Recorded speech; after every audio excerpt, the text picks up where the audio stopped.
மத்தளை சர்வதேச விமான நிலைய நுழைவாயிலிருந்து பாதுகாப்பு வேலியின் ஒரு பகுதி திருடர்களினால் களவாடப்பட்டுள்ளது.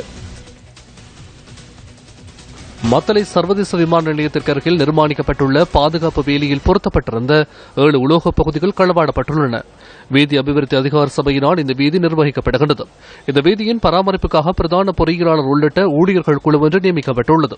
இவ்வாறான குழு ஒன்று கடமையில் இருக்கின்ற போதிலும் பாதுகாப்பு வேலியின் ஒரு தொகுதி களவாடப்பட்டமை தொடர்பில் வீதி அபிவிருத்தி அதிகார சபையின் பணிப்பாளரிடம் நியூஸ் ஃபர்ஸ்ட் வினவிய சந்தர்ப்பத்தில் அவர் அது குறித்து அறிந்திருக்கவில்லை. இதுவரையில் அறிவிக்கப்படவில்லை. எனினும் சாதாரண நடைமுறைக்கு அமைய போலீசாருக்கு அறிவிக்க வேண்டும். போலீசாருக்கு அறிவுறுத்தி சந்தேக நபர்கள் போலீசாரின் ஊடாக இனங்காணப்பட்டு சட்ட நடவடிக்கை எடுக்கப்பட வேண்டும். இதற்கு முன்னர் அதிவேக வீதியின் வேலிகளை கலற்றி சென்றிருந்தனர். போலீசாரின் மூலம் சந்தேக நபர்கள் கண்டுபிடிக்கப்பட்ட சந்தர்ப்பங்களும் காணப்படுகின்றன. இதேவேளை சில தினங்களுக்கு முன்னர் தெற்கு அதிவேக வீதியின் பாதுகாப்பு வேலியொன்றில் வாகனம் ஒன்று மோதியதில் ஏற்பட்ட சேதத்துக்காக 2 மில்லியனுக்கும் அதிக நிதி அறவிடப்பட்டிருந்தது. வீதி அபிவிருத்தி அதிகார சபையின் சொத்துக்களுக்காக ஏன் இருவேறு நடவடிக்கைகள் எடுக்கப்படுகின்றன என பணிப்பாளர் நாயகத்திடம் நாம் கேள்வி எழுப்பினோம்.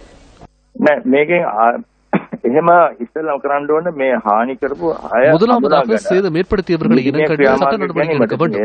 அந்த சந்தர்ப்பத்தில் அவர்களை கைது செய்து போலீசாரின் ஊடாக நீதிமன்றத்தில் நாம் ஆஜர்படுத்துவோம்.